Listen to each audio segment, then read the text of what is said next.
यहां पर जो संघ के स्वयंसेवक बैठे हैं हम, और यहां पर हमारे जो नागरिक सज्जन माता भगिनी बैठी है, हम सब अपनी स्वतंत्रता का 75वां वर्ष देख रहे, संपन्न कर रहे।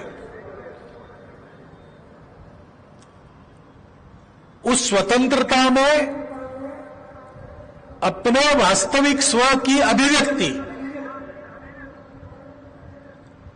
प्राप्त करने के लिए तंत्र हमारे हाथ में आया, हमारे प्रयास से हमने हाथ में लिया।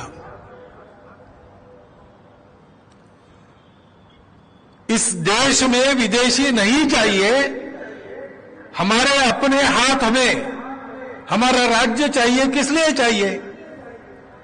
इसलिए कि गुलामी में स्वयं की अभिव्यक्ति नहीं हो सकती,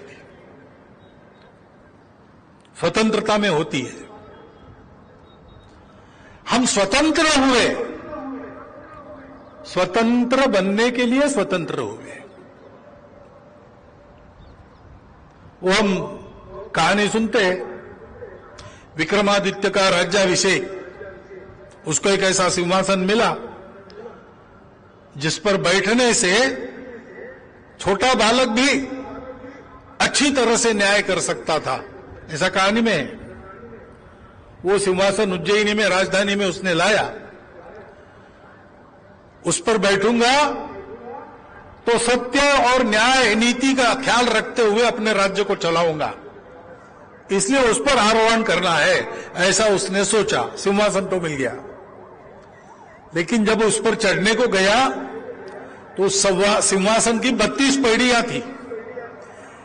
एक पैड़ी पर पैर रखा पहले ही तो वहां एक पैड़ी के सजावट में एक मूर्ति लगी थी, पुतली, गुड़िया धातु की।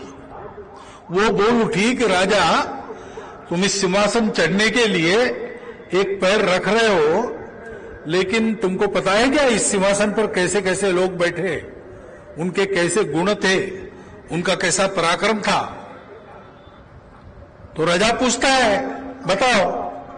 तो वो एक कहानी बताती है और कहती कि सोचो तुम ऐसे हो क्या।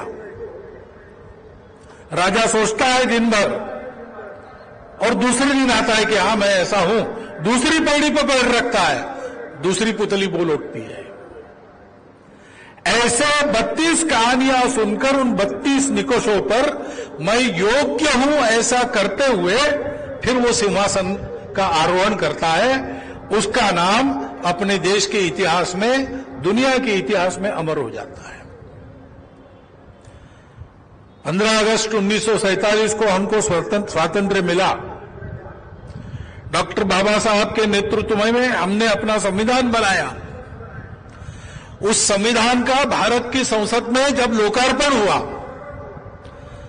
तो बाबा साहब आंबेडकर ने 2 भाषण किए। वह भाषण हम सब भारतीयों के लिए, जो स्वतंत्रता इतने सारे वीरों के त्याग बलिदान से हमको प्राप्त हुई, हमारे पूर्वजों के कठोर परिश्रम से हमको प्राप्त हुई, उस स्वतंत्रता के लिए स्वयं को योग्य बनाने का पथ प्रदर्शन हमारे लिए है। उसको प्रतिवर्ष 14 अप्रैल को और 6 दिसंबर को हम सबको पढ़ना चाहिए। उसके प्रकाश में हम चल रहे हैं कि नहीं चल रहे, इसका आत्मचिंतन करना चाहिए। इतना वो सारे भाषण पथ प्रदर्शक है।